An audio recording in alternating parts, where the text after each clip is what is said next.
열왕기상을 우리가 공부를 하고 있습니다. 지난 작년에는 사무엘상을 하면서 다윗과 솔로몬 다윗의 이야기를 봤고요. 다음에 신약 했다가 다시 열왕기상으로 왔습니다. 솔로몬이 왕이 되고 여러 가지 정비를 하다가 드디어 이제 성전을 짓는 장소에 왔습니다. 성전의 크기는 대략 우리 규격으로 환산하면 10m, 30m, 15m 이렇게 생각하시면 되겠습니다. 10m라고 한다면 이쪽 벽, 여기 저쪽 아니라 이 안쪽 벽부터 여기까지가 너비가 10m입니다. 그리고 뒤로까지가 30m니까 우리 저쪽 뒤에 방송실까지 있는 데가 30m라고 하면 되기는 어떤 큰 직사각형입니다. 그러니까 밀크리 교회랑 지금 거의 비슷하죠. 그렇게 되고 높이는 이제 요건 한 3, 4m 되는데 높이는 거의 이제 15m 정도 되니까 훨씬 높습니다. 굉장히 길쭉하고 웅장한 높이 솟은 건물이고 뒤로 멀찍이 방주처럼 이렇게 직사각형이 된 건물입니다. 사실은 그 이스라엘의 어떤 종교적인 중심이고 하늘에 하나님이 있는 것 치고는 그렇게 안 큰 거죠. 무슨 뭐 아폴로 신전이나 뭐 그런 것처럼 세계의 불가사의가 될 정도는 아니지만 제법 그냥 큰 강당 정도의 수준인 것입니다. 근데 이제 거기에 밑바닥은 다 돌로 이렇게 기초를 쌓고 쌓아 올리고 그 안에는 돌이 안 보이게 돌집에서 사는 게 아니라 그 안에는 다 판대기로 다 됐습니다. 석고보드 같이 우리가 사는 것처럼 이렇게 다 제대로 치장을 했다는 것이죠. 돌이 보이지 않도록 다 판대기를 하늘 널빤지를 다 대고 이렇게 돼 있으니까 굉장히 아늑한 공간이 되었는데 그 판대기 위에는 안에는 다 금박으로 입혔습니다. 한번 우리 사진 한번 보시죠. 이것은 그 성경 전체에 흐르는 그 성전의 어떤 개념을 보기 위해서 보여드린 것입니다. 솔로몬 성전이 있기 전에는 광야에서 포터블 성전이 있었습니다. 그것이 태베너클입니다. 그게 성막인데 광야에서 모세가 하나님 명을 받아서 지을 때 요 모델이 결국 솔로몬이 성전을 지을 때의 모델과 같이 됩니다. 그래서 보시면 이 장막 터 안에서 이제 소와 양을 잡고 그 안에 있는 그 텐트 안에는 저 안쪽에는 홀리 오브 더 홀리스라고 그래가지고 지성소가 있고 그 안에는 성소가 있습니다. 그 텐트 안에는 제사장만 들어갈 수가 있어요. 그 들어가서 촛불도 켜고 떡도 올리고 향도 조절하고 그 다음에 그 안에 있는 지성소에는 아무나 못 들어가요. 제사장도 못 들어가고 대제사장만 1년에 한 번 정도 들어가서 그 법궤에 있는 곳에 가서 예배를 드리고 하는 것이죠. 하나님께 기도하는 것이고 여기는 이제 제사장들이 들어가서 일을 순서에 따라서 돌아가면서 일을 하는 것이고 보통 사람들은 거기 못 들어오죠. 바깥에서 기도하고 하는 것입니다. 그 다음 보시죠. 솔로몬이 그 다음에 이런 식으로 성전을 지었습니다. 그래서 바깥에 보면 소 잡는 제단과 뭐 물두덩이랑 다 있죠. 멋있게 하기 위해서 앞에는 그 야긴과 보아스라는 큰 노쇠 기둥을 하나 두 개 세웠습니다. 들어가 보면 밖에는 돌로 되어있지만 들어가 보면 노란색이 맞습니다. 금박으로 나무 널빤지를 다 대서 촘촘하게 이렇게 원목 캐빈처럼 다 한 다음에 거기를 다 금으로 쌓았기 때문에 그리고 그 속에 보면 황금으로 입힌 법궤가 또 놓여 있으니까 아주 금방이죠. 금방이 되고 또 그 노쇠로도 만든 금으로 만든 그 촛대랑 이런 것들이 다 그 안에 있으니까 번쩍번쩍한 대단한 곳입니다. 사이즈가 한 이 정도 되는 곳을 금으로 다 입혔다. 얼마나 돈이 많이 들었겠느냐. 돌도 돌이고 저 돌을만 세운 게 아니라 그 나무에 이제 프레임을 쌓는 큰 나무들도 많이 필요했지 않습니까? 그 비싼 나무들도 필요했고 결정적으로 이제 금들로 입히고 저 바깥에 있는 그 노쇠 대야 소 모양의 그 큰 물그릇 같은 것도 다 노수로 만들거든요.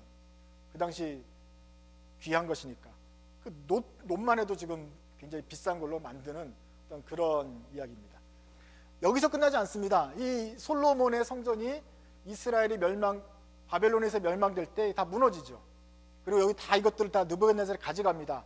그 다음에 돌아와가지고 에스라가 말라기 학계 뭐 이런 사람들과 같이 이 성전을 조그맣게 짓습니다.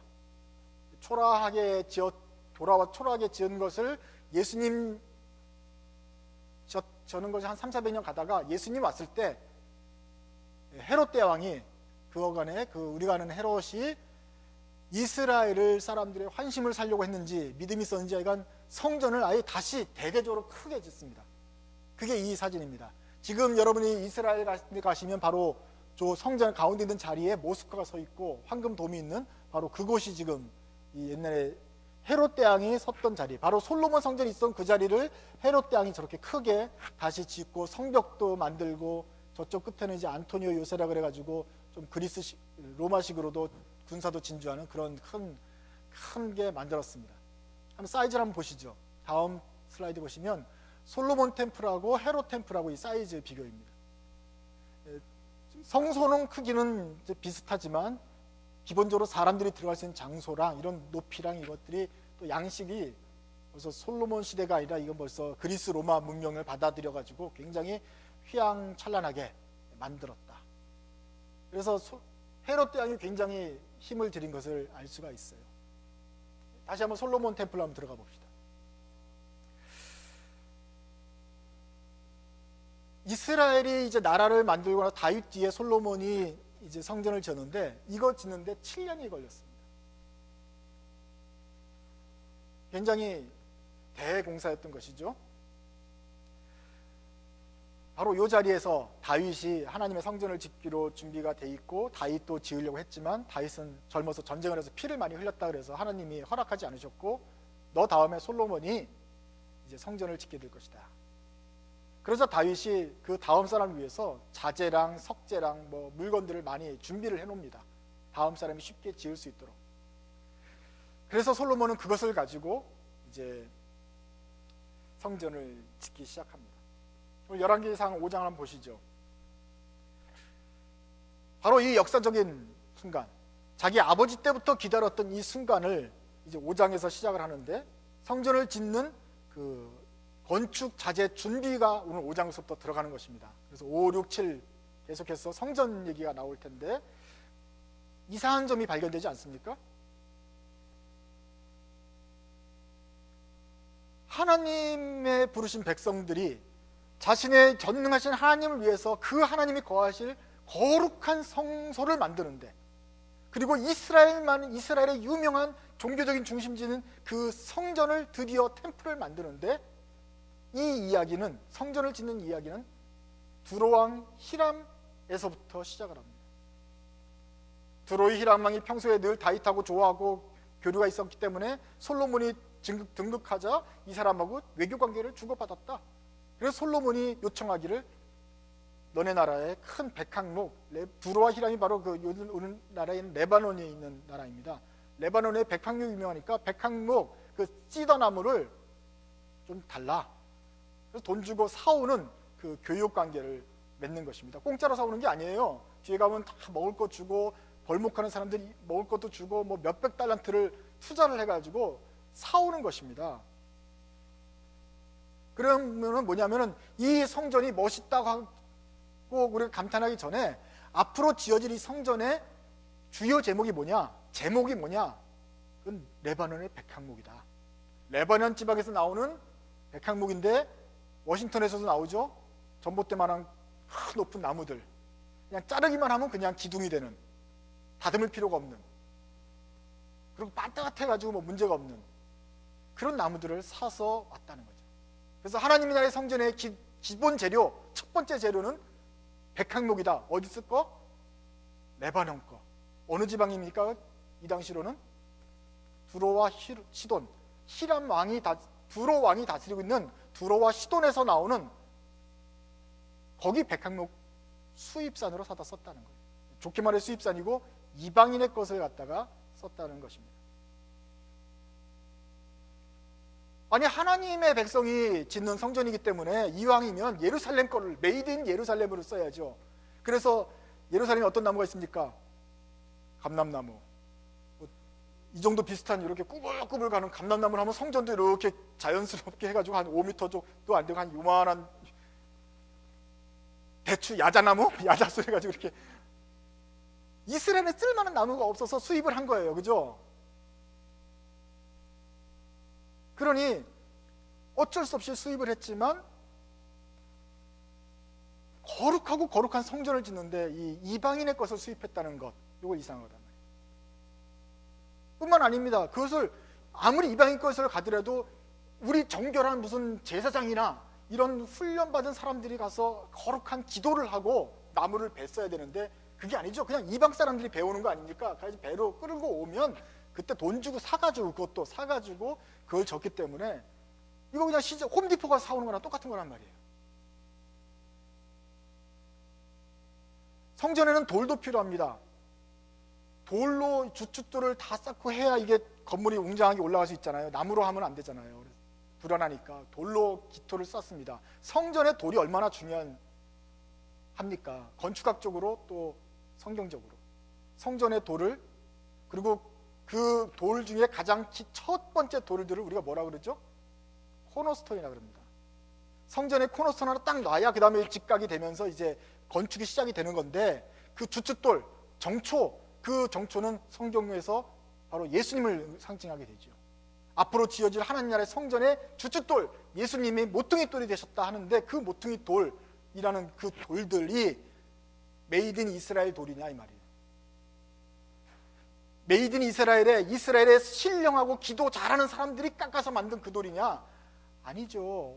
돌을 어디서 가졌는지 잘 모릅니다. 하여간 크고 됐다 제일 멋있는 비싼 돌을 옮겨오는데도 그것도 여러 외국인 근로자들 사용해가지고 같이 만들었다. 그 18절에 보면 솔로몬의 건축자들과, 솔로몬의 사람들도 이스라엘 사람들 했어요. 히람의 건축자들과, 그 히람의 건축자는 바로 두로와 시돈, 이스라엘 사람들이 주로 예언서에 보면 두로와 시돈 망할 것이다, 거기는 회파될 것이다 맨날 저주하던 그곳이에요. 그 레바논의 백항목에 또 가져오고 거기 사람들 데려오고, 그 다음에 돌 다듬은 사람들은 이스라엘 사람이 아니라 그발 사람들입니다. 그발 사람들이 돌을 다듬어 주고, 그걸 또 사왔는지 돈을 줬는지 이렇게 해가지고 와가지고 재료들을 준비했다.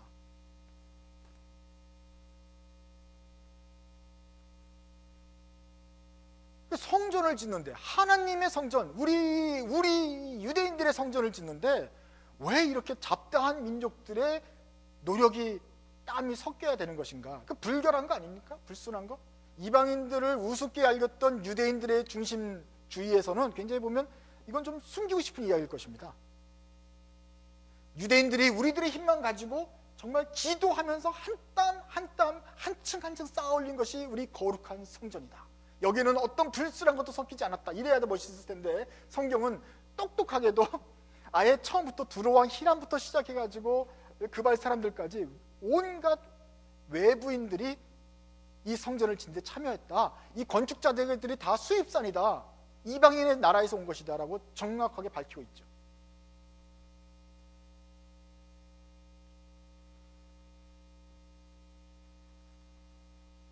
또 이상한 것 하나 있습니다. 그것은 왜 이렇게 이 솔로몬의 성전의 구조를 좀 살펴보면은 이방인들과의 관계가 또 계속해서 분명히 드러납니다.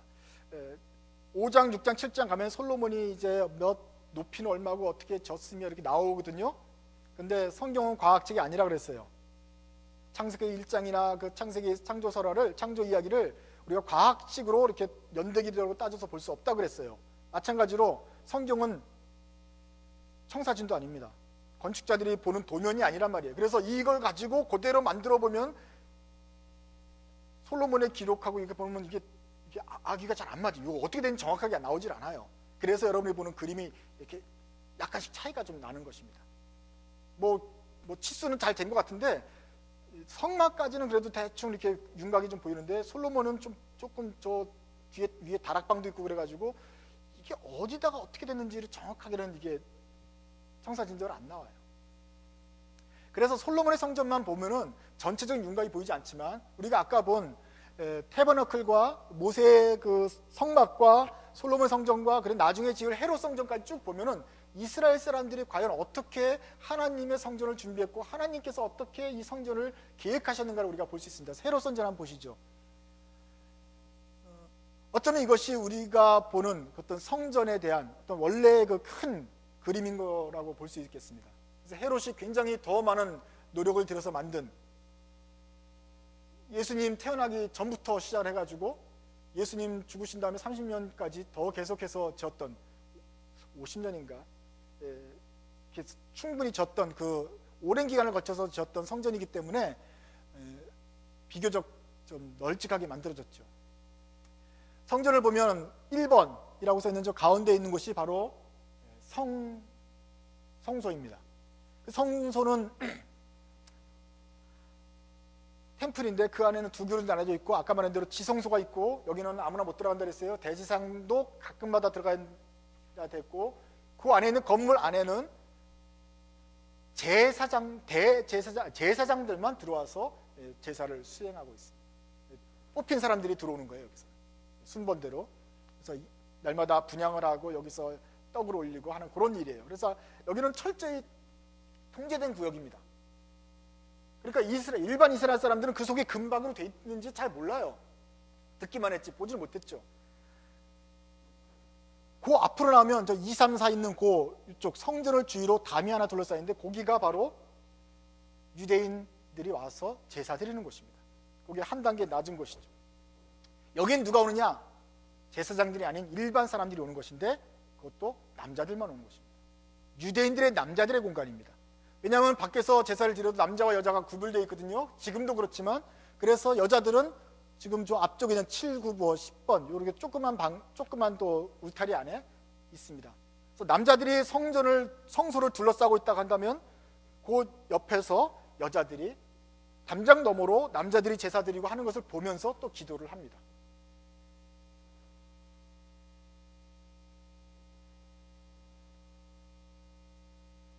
그것이 우리 가운데 있는 성전과 유대인의 뜰, 그 다음에 여자들의 공간인 것이죠. 그럼 양옆에 저 빈 공간은 뭐냐? 그냥 광장이냐? 시장이냐? 아닙니다. 거기에도 이름이 있습니다. 그건 뭐죠? 한 단계 더 낮은 곳이고 더 멀리 떨어져 있는 곳이고 담장을 넘어서 봐야 되는 곳이지만, 거기는 이방인의 뜰이다. 이방인들은 감히 그 성전 제사에 참여를 못했어요. 그래서 멀리서 보고만 있어야 됩니다. 그래서 여자들도 비록 한 단계 떨어졌지만 그래도 이렇게 한 단계 낮고, 이방인들은 저 멀리서 바라보는 거예요. 그래서 여러분 잘 앉으신 거예요. 오늘 민족성에 맞게 여기 앉으신 게 맞는 겁니다. 여러분은 여기 앉을 수도 없고, 설사 유대인이라도 여기는 여자들은 못 오고 남자들만 올라올 수 있는 것이고, 제사장들만 또 여기 들어올 수 있는 것이고, 이렇게 구별이 져 있습니다. 이것이 하나님께서 만드셨던, 이스라엘이 가졌던 성전에 대한 개념이라고 한다면, 우리는 여기서 같은 질문을 던질 수 있습니다. 우리가 알기로는 성전은 이스라엘 유대교의 성전, 중심지고 성전인데, 왜 저기에 이방인의 뜰이라는 곳이 필요한가? 유대인의 남자들만 있는 곳, 유대인의 여자들만, 유대인들이 와서 제사 드리는 곳인데 왜 이방인들이 와서 있어야 될 공간이 저렇게 넓게 퍼져 있는가? 우리가 질문할 수 있지 않겠어요? 그렇죠. 저 옆에 있는 저 넓은 공간들이 이방인들을 위해서 이렇게 있다 하는 것은 이상한 얘기입니다. 이방인들에도 두 종류가 있죠. 물론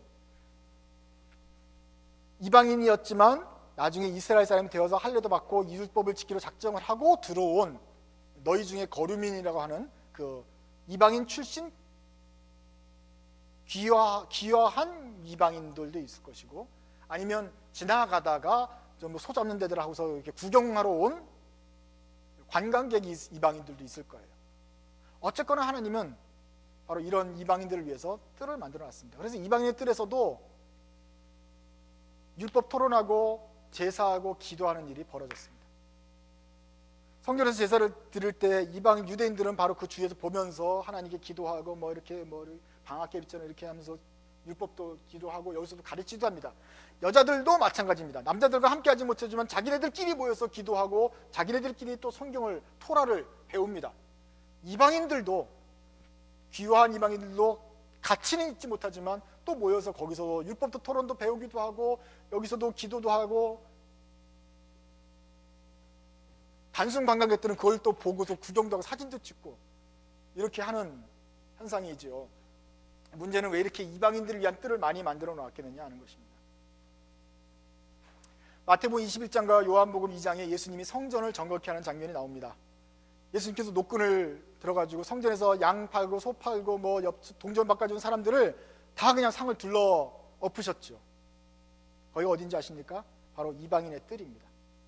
그러니까 제사를 드리러 가려면 이방인의 뜰을 거쳐서 여자 있는데 그 옆을 지나서 남자들의 있는 공간까지 올라야 되기 때문에 이방인에 와야 되는데, 사람들이 자기네 양 잡는 걸 갖다가 바꿔야 되는데 그걸 성 밖에서가 아니라 거의 다 와서 이방인의 뜰 저 넓은 공간에서 노점상을 펼치고서 환전을 하고 있었기 때문에 예수님이 얘네들을 다 흩어버리신 것입니다. 화를 내신 것입니다. 그러면서 뭐라고 그러셨어요? 내 집은 만민이 기도하는 집이다. 이 성전은 만민이 기도하는 집이다, 이렇게 말씀하셨어요. 그런데 우리는 예수님이 왜 이렇게 화를 내셨을까 하고 생각을 하게 됩니다. 여기는 만민이 와서 기도하는 집인데 기도를 안 하고 여기서 장사를 하니까 예수님이 화내셨구나. 여기는 기도하는 곳인데 찬양은 안 합니까? 성전에서는 내 집은 기도하는 곳이다 그러면, 기도에 방점을 찍으면 이 성전에서는 기도하는 곳이다. 찬양은 안 합니까? 성경 공부는 안 합니까? 여기서 무슨 문화개명 같은 거 하면 안 됩니까? 여기서 불가하게 이런 또 무슨 강연회 같은 거 하면 안 됩니까? 여기서는 기도만 해야 되는 집이다.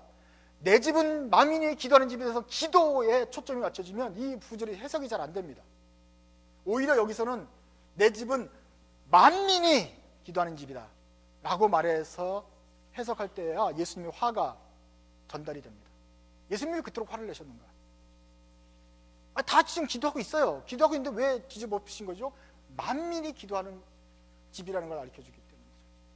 유대인들도 기도합니다. 유대인 여자들도 기도합니다. 근데 이방인들이 와서 기도하고 율법을 듣고 이 담장 너머로라도 하나님을 경외하고 그 하나님을 알아가야 되는 그런 과정들을 위해서 이방인들 뜰을 만들어놨는데, 여기를 다 양과 소로 번복을 해놨기 때문에 주님이 여기를 다 돌려엎으시고 성전을 정결케 하신 거예요. 다 물러가라 하신 거예요. 여기는 이방인의 뜰이니까 이방인들이 와서 말씀을 듣고 기도해야 되는, 이방인들이 기도해야 되는 집이에요. 그래서 이방인들도 기도하고 유대인들도 기도하고 만민이 기도하는 곳이다. 왜 너희들만 기도하게 만드느냐? 저 사람들 기도를 아예 못하도록 방해하느냐? 예수님이 화가 나셨잖아요. 그래서 돈을 바꾼다는 게 중요한 게 아니라 지금 이방인들이 기도를 하고 하나님을 만나지 못하는 걸 보면서 예수님이 화를 내가지고 만민이 기도하는 집이라고 다시 한번 말씀하신 거예요. 이건 예수님만이 가진 특별한 생각이 아니에요. 구약시대서부터 아예 그냥 성전하면 하나님의 청사진에 벌써 이방인의 뜰까지 만들어져 있다는 것을 기억한다면 이건 예수님만이 아니라 하나님의 곧 계속해서 일관된 생각이었습니다. 내가 성전이 필요 없지만 만약에 하나님이 내 자신의 성전을 짓는다고 한다면 이것은 유대인들만 위한 것이 아니라 모든 사람들이 와서 기도하는, 모든 인류가 기도하는 곳이어야 된다. 주님은 그렇게 생각하셨고 이 성전을 계획하셨던 것입니다.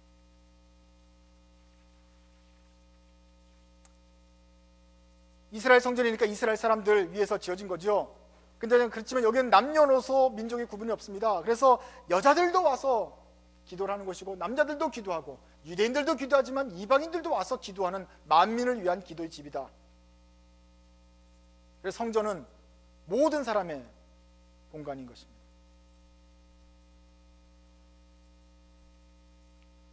네, 오늘날에도 성전이 있습니다. 우리 기독교인 한 사람 한 사람이 다 하나님의 성전입니다. 또 우리가 모인 우리 공동체가 무형교회로서의 성전의 역할을 합니다. 우리가 여기서 제사를 드리지만 우리의 공동체를 통해서 또 사람들이 하나님을 알게 되고 거기서 또 기도하는 법을 배우게 됩니다. 어떤 눈에 보이지 않는 어떤 우리 속에 있는 성전 역할을 할 뿐만 아니라 우리가 모이는 이 교회 건물도 일정 부분 그런 성전의 역할을 하게 됩니다. 교회를 성전, 예배당을 성전이라고 부르는데 반대가 있을 수 있겠지만 예배당이 성전의 기능을 수행한다는 점도 있다는 것을 우리가 알게 되죠. 왜냐하면 바로 우리가 모이는 이곳, 우리가 이 건물에서 모이면 이것이 성전 같은지 도대체 하나님이 계신지 안 계신지 우리는 잘 모르겠지만 최소한 교회 바깥의 사람들은 여기를 보고 하나님을 만나는 계기로 삼게 되기 때문에 그렇습니다. 이 사람들이 지나가다가 구경하면서 사진 찍으러 왔는지 모르지만 하여간 여기다 앉게 된다면 이 사람들에게는 마치 이방인의 뜰에서 저 담장 너머로 성전 제사를 드리는 것 같은 그렇게 하나님을 조금씩 알아갈 수 있는 기회가 되는 것입니다. 그것이 우리 교회들의 역할입니다. 여러분은 그런데 지금 어느 자리에 앉아 계십니까? 난 태어날 때부터 교회에 다녔다. 나는 교회 다닌 지 수십 년이 되었다. 이렇게 되었기 때문에 우리가 어느새 유대인의 뜰에 와 있는 것처럼 그렇게 살진 않습니까? 그것을 당연하다고 여기진 않습니까? 역사적으로 볼 때 우리 한국 민족은 예수님이 오시고 난 다음에도 1900년이 지나서야 예수를 받아들인, 전 세계 역사상에 아프리카보다 더 늦게 예수를 알아들은 저쪽 이방인 중에 가장 끝에 쪽에 속한 이방인에 해당이 돼요. 그러니까 여러분들의 구석은 저쪽 이방인 끝에도 저쪽 구석에 해당이 됐을 것입니다. 그런데 우리 생각은 어떻게 되느냐? 우리는 선민 중에 선민이고, 우리는 어느새 우리가 스스로 유대인이라고 생각을 해요. 저 템플은 바로 나의 템플이라고 생각을 해요. 물론 우리가 헌금도 하고 하나님께 열심히 교회를 세우려고 노력을 했기 때문에 그런 자부심을 갖는 건 좋지만,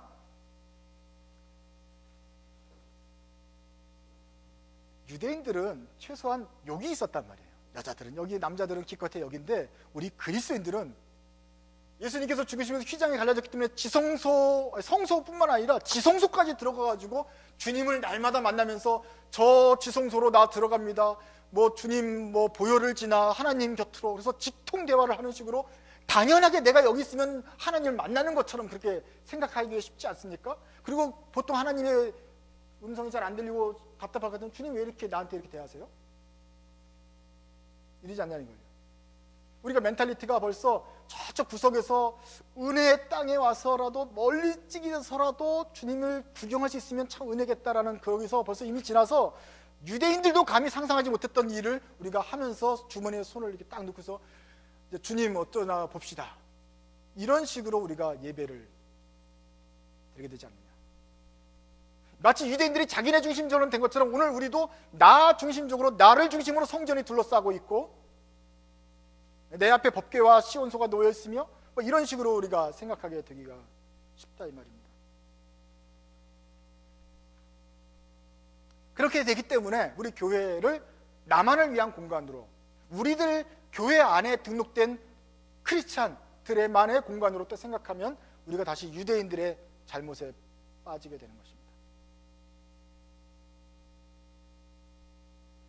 우리가 가진 성전, 우리가 살고 있는 성전에 이방인의 뜰이 있습니까? 솔로몬의 템플이나 헤롯 템플도, 심지어는 저 헤롯 대왕 나쁜 사람도 이방인의 뜰을 저렇게 구비해 놨는데, 우리가 가진 성전, 우리 개념의 교회에는 이방인을 위한 공간이 있느냐 이 말이에요. 내가 하나님을 만나고 하나님과 지성소에서 은밀히 대화하는 것뿐만이 아니라 만민이 기도하는 집이니까 나의 성소에도 이방인들이 들어와서 나를 그 뜰을 밟고 하나님을 통할 수 있는 그런 장소가 있는가? 아니면 넓게 봐서 우리 교회에도 이방인들이 들어올 공간이 있는가? 이방인들이 들어올 공간을 우리가 마련해 두고 있는가? 적극적으로 생각해 봐야 됩니다. 왜냐하면 이곳은 이방인들의 성전이 되기도 하기 때문에 그렇습니다. 어떤 교회는 이제 거룩함을 너무 강조한 나머지 성전에는 이 특별히 세계단 위에는 목사님만 올라올 수 있고 목사님도 슬리퍼를 신고 올라가야 되는 그런 식으로 거룩하게 하기도 합니다. 그래서 교회 안에는 그냥 예배만 드려야 되고 어떤 다른 세속 행사는 못하게 하면서 거룩성을 강조하는 교회가 있지만, 만약에 이것이 이방인의 뜰 역할도 하는 것이라고 생각한다면 이 예배당, 이 공간을 어떤 지역에 있는 문화 행사를 위해서 개방하는 것도 좋지 않겠습니까? 학부모 회의가 여기서 모인다든지 마을 잔치가 여기서 열린다든지 장례식이 열린다든지 하는 대로 공간이 써도 괜찮다 이 말이죠.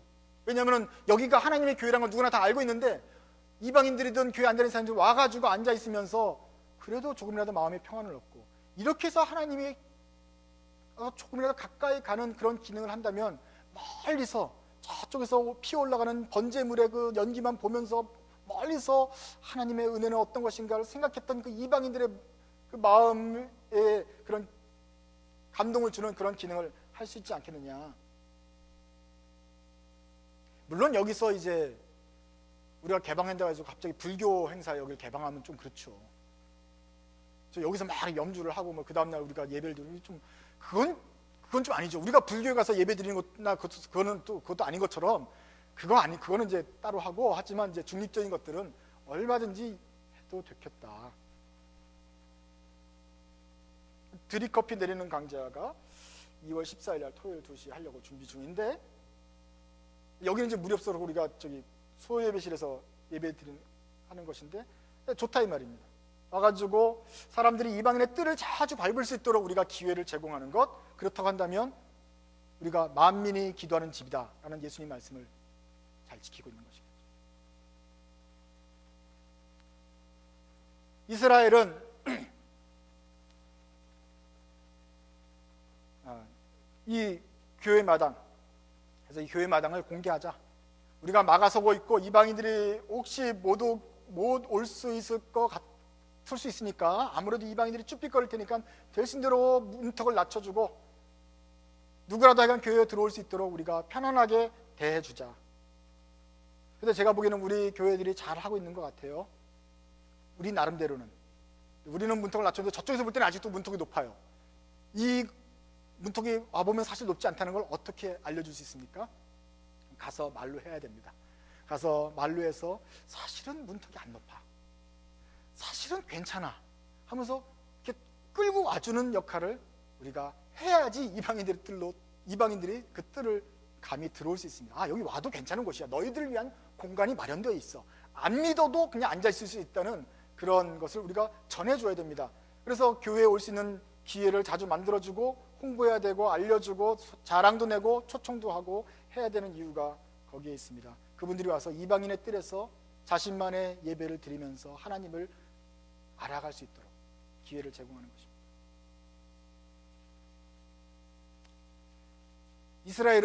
이스라엘 민족은 굉장히 오랫동안 착각했습니다.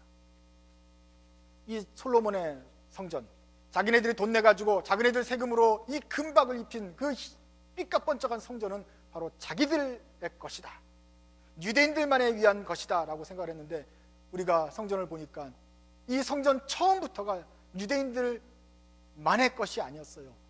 유대인들만으로 지은 것도 아니었어요. 온갖 자재들이 외국산 자재들과 온 세계 열방 사람들이 함께 지은 성전인 것이었어요. 우리 하나님의 교회도 마찬가지입니다. 우리를 위한 거듭난 그리스도인들을 만을 위한 공동체가 아니고 이 교회가 세워진 목적 자체가 온 열방을 위해서 세워진 것입니다. 진부한 이야기지만 이렇게 물어야 되죠. 내가 교회에 와가지고 하나님으로부터 이 교회를 통해서 무엇을 받을까 묻지 말고, 내가 가진 것으로 어떻게 저 많은 사람들을 도울까 물어라. 케네디의 말을 우리 멋있는 말로 바꾼 것입니다. 내가 여기서 무엇을 얻을까를 말하지 말고 저 이방인들을 위해서, 이방인들의 뜰을 밟을 사람들을 위해서 내가 무엇을 할까를 생각해야 됩니다.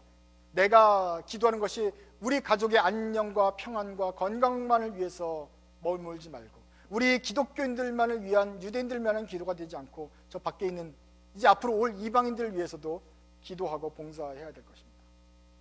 이게 하나님의 계획이고 우리 교회의 사명 아니겠습니까? 창세기 12장에 아브라함을 하나님이 부르십니다. 난데없이 부르시면서 하나님이 말씀하신 게 있어요. 내가 지시한 땅으로 가라. 내가 너를 복의 근원으로 삼겠다. 너를 통해서 저 모든 민족이 복을 받게 하겠다. 그렇게 약속을 하셨어요. 이것은 성전에서만 있는 이야기가 아니라 벌써 아브라함을 부르실 때부터 하나님의 관심은 아브라함뿐만 아니라 모든 민족에게 너를 통해서 복을 주려는 그런 계획이 있었던 것이에요. 이것이 아브라함의 사명이었고 솔로몬 성전의 역할이며 오늘날 우리 교회와 나의 사명입니다. 나에게 복을 주시는데 나를 통해서 저 많은 열방들이 복을 받게 하려고, 복을 누리게 하려고, 이방인의 뜰에서 하나님을 경배하게 하려고 우리를 부르신 것입니다. 그리고 그 계획대로 우리 같은 이방인이 어느새 하나님의 성전에 들어와서 주님을 만나고 있는 것입니다. 이제는 우리가 또다시 눈을 돌려서 저 바깥에 있는 이방인들이 마음껏 이방의 뜰에 와서 하나님을 경배하고 주님을 알아갈 수 있도록 섬기고 봉사해야 될 것입니다. 솔로몬의 교회 구조 생각하면은 이 교회, 이 성전은 안으로만 모이기만 하는 성전이 아니었습니다. 밖으로 나가서 온 세계를 감싸는 성전이었고, 오늘 이 성전을 생각하면서 우리들의 시각도 바뀌길 원합니다.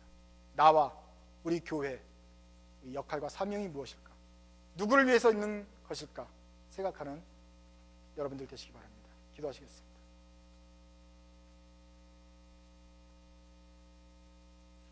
하나님 아버지, 성전 저 귀퉁이에도 있지 못하고 정말 오랫동안 감추어져 있고 주님을 배반하고 멸시했던 저희들을 주님이 한량한 은혜로 불러주셔서 성전 뜰을 밟고 성소화를 거쳐 지성소까지 나아가도록 큰 은혜를 베풀어 주신 것을 감사합니다. 주님, 이제는 저희들이 이 성전과 하나님의 집에 사는 것이 익숙해졌는데 다시 저희들의 눈을 들어서 이 하나님의 성전이 어떤 목적을 위해서 만들어졌는지 다시 한번 보기를 원합니다. 저희를 하나님이 부르셨던 것처럼 이 교회와 나의 삶과 나의 인생의 목적이 나만을 위해서가 아니라 저 밖에 있는 사람들, 저 이방인들이 하나님을 알기 위해서 그렇게 우뚝 솟은 것이란 것을 저희가 다시 한번 깨닫게 주시옵소서. 그래야 해서 우리 주변에 누가 다시 한번 나를 통해서 하나님의 영광을 보고 주님의 복을 누리게 될 자인지 깨달으면서 세상을 향해 나가는 저희들 되기를 원합니다. 저희들이 안으로만 생각했던 그런 좁은 마음이 있습니까? 다시 한번 우리의 눈을 넓혀 주시옵소서. 그래야 해서 만민이 기도하는 집이다 라고 외치신 주님의 음성을 듣는 저희들 되게 하여 주옵소서. 예수님의 이름으로 기도드립니다.